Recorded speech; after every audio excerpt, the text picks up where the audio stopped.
And you are knowing what you are wanting? That's good. We don't believe you, but it's good. We believe you. But sometimes what you want and what you believe are not in the same place. And then your desire doesn't feel so good, does it? So that really is the point of everything that we have to say to you. It's all about you figuring out some way to believe your own desire. And for most humans, the reason you don't is because some of what you desire has not yet come into what you call manifestation or materialization or actualization. You can't yet see it or hear it or smell it or taste it or touch it. So it feels absent to you. It's not there. You're looking for it, but you don't yet see it. And as you look for it and don't yet see it, you practice the idea of it not being there yet. And so without meaning to, by noticing what is in terms of manifestation, you practice the absence of the things that you want. Well, you live in a universe that is vibration. Most don't know it because you translate vibration so well, you don't even know you're doing it. So you are observing through your physical senses and coming to conclusions about what is. So without meaning to, you hold active in your vibration what is, which means what is hard pressed to change. So you get what you think about. So if you're thinking about the absence of something you want, you keep getting the absence of something that you want. So you have to find some way of distracting yourself from the absence of it. Some use imagination, talking more about what you are desiring and less about what is. If we can convince you about this vibrational reality that you've already created, where all of your desires are already all framed up vibrationally, if we can get you to begin trying to sniff out that vibrational reality instead of focusing so much upon the see it, hear it, smell it, taste it, touch it, already materialized reality, then things will speed up for you. But even more than you getting from where you are to where you want to be more quickly, it's that you will feel better along the way, and that really is the whole point. You did not come here to accomplish destinations. You came here to discover destinations, goals, dreams, things that you want, because it's so joyful, the movement toward them. We're wanting to help you carve out a quicker, more joyful path to the achievement of the things that you want. So these things are necessary. It's important that you accept that you are a vibrational being in a vibrational universe. And it also is very helpful if you understand that you are an extension of source energy, that there is a non-physical part of you who exists and is offering a vibration that is available to you at all times. You don't hear it because you're on a different frequency sometimes. Sometimes you do hear it when you're tuned in, tapped in, turned on. The better you feel, the more in alignment you are, and the more you are hearing it. But we know, since you are physical and you live in this physical world, that the physical world matters to you. It matters a lot, and it should, because you came specifically intending to be a creator out here on this leading edge where thoughts do turn to things, where manifestations do occur, where you have the full-blown visceral experience of your creation. And so as we are moving forward here today, I want to show you how you can lighten up, how you can be easier, how you can tune into the frequency of who you are. I want to help you to discover in very real terms so that you can apply it whenever you want to, which from our point of view, if we were standing in your physical shoes, would be all of the time, so that you can tune to the frequency of that broader knowing. When you are standing in your now, offering your attention to whatever it is you're offering your attention to, you have much more creative control than you know. But you are using a different criteria than is really helpful to you. If your first order of business would be to tune to your broader perspective, everything about your world would be better and feel better and mature in ways that you want more effectively and more efficiently. So I want to help you to understand how it is that the vibration that is really what we are all about turns into the tangible, which you call your real world. How do these thoughts turn to things? How does the vibration become the manifestation? It comes through your interpretation. It comes through your realization. But most humans aren't really all that willing to realize until there is a manifestation that you can observe. And that's what slows everything way, way down. If this time-space reality has helped you to identify a desire as you're sifting and sorting, this time-space reality has the wherewithal for you to realize it in its fullest. So here's how it works. You may not like this, but here's how it works. Source knows everything about you, everything that you want, and is rooting for you to get it, and is offering a vibrational signal, a very vivid, very clear, very high frequency, very non-resistant vibrational signal.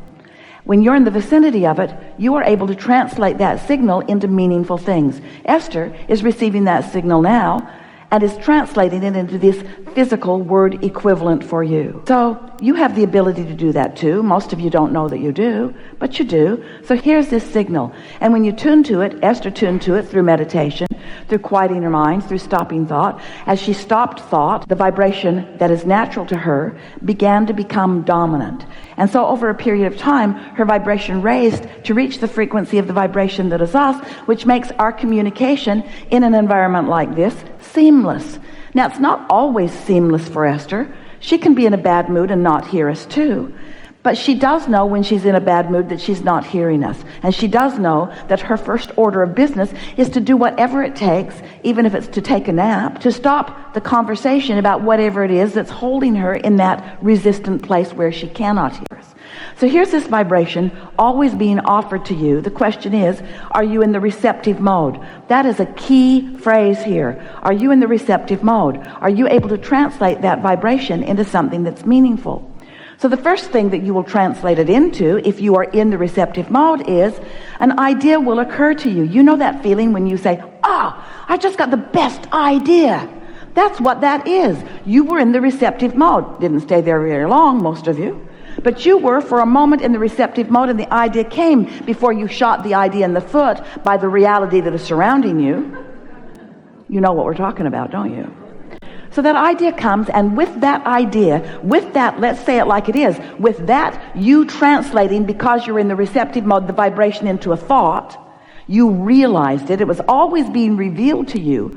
In other words, it's not you waiting around for the revelation. The revelation is there all of your waking moments. The revelation is there. The question is, are you in the receptive mode? And the answer is, sometimes you are and sometimes you're not. And the better you feel, the more you are, and the worse you feel, the more you're not. It really is that simple. So here comes this thought, this idea, and right along with it, so close with it that you think that it happens simultaneously.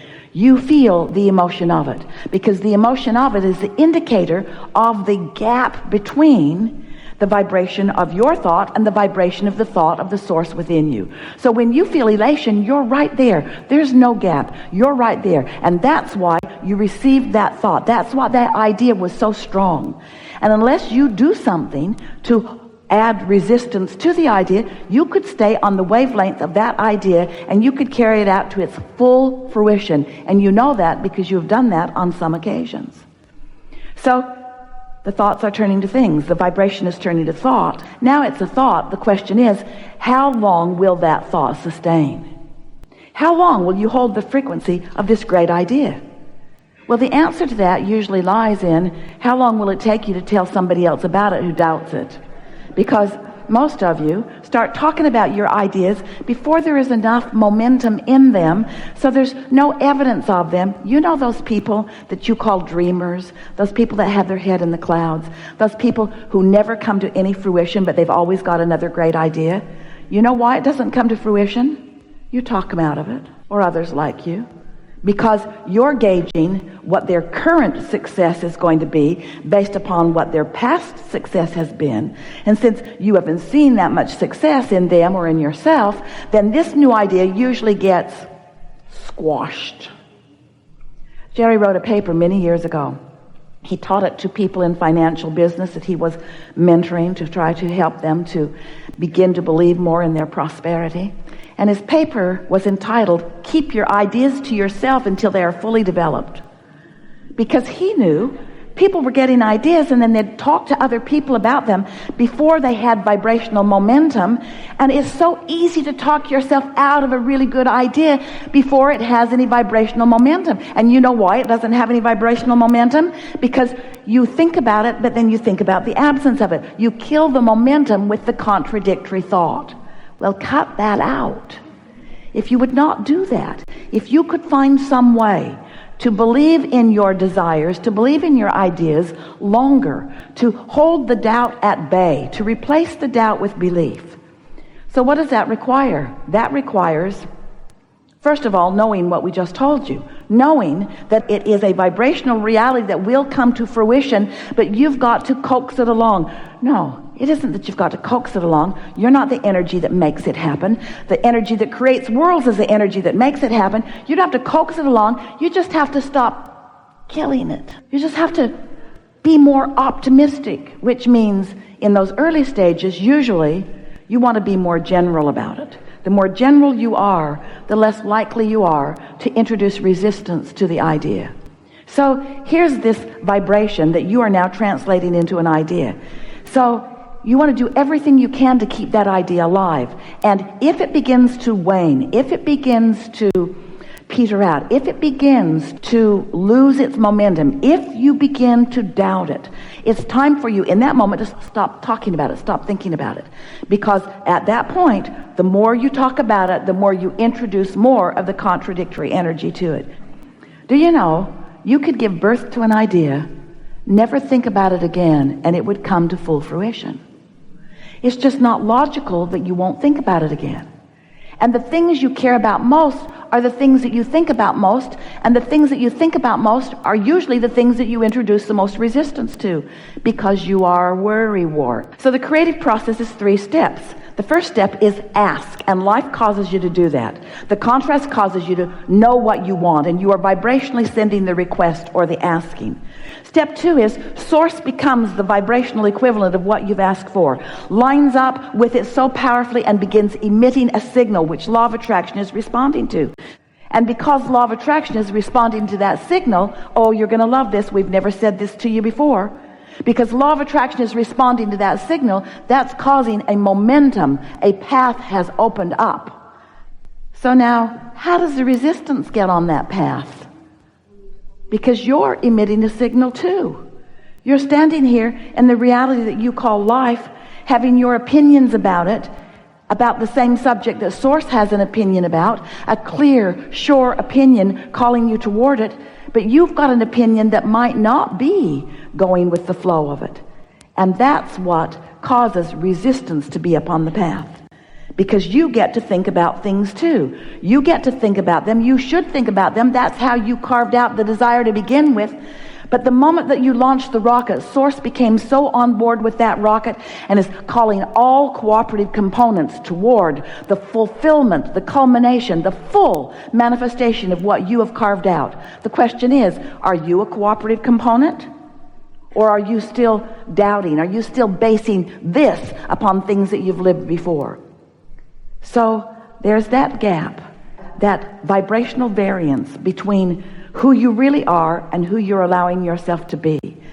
And understanding that gap, which is evidenced to you by emotion, is the only thing that you ever need to know about the creating of anything, because it is our promise to you. When you launched the rocket, it became a vibrational reality. And now you have every means available to you for you to become in the receptive mode so that you can translate that vibrational reality into the full-fledged, manifested, see it, hear it, smell it, taste it, touch it reality.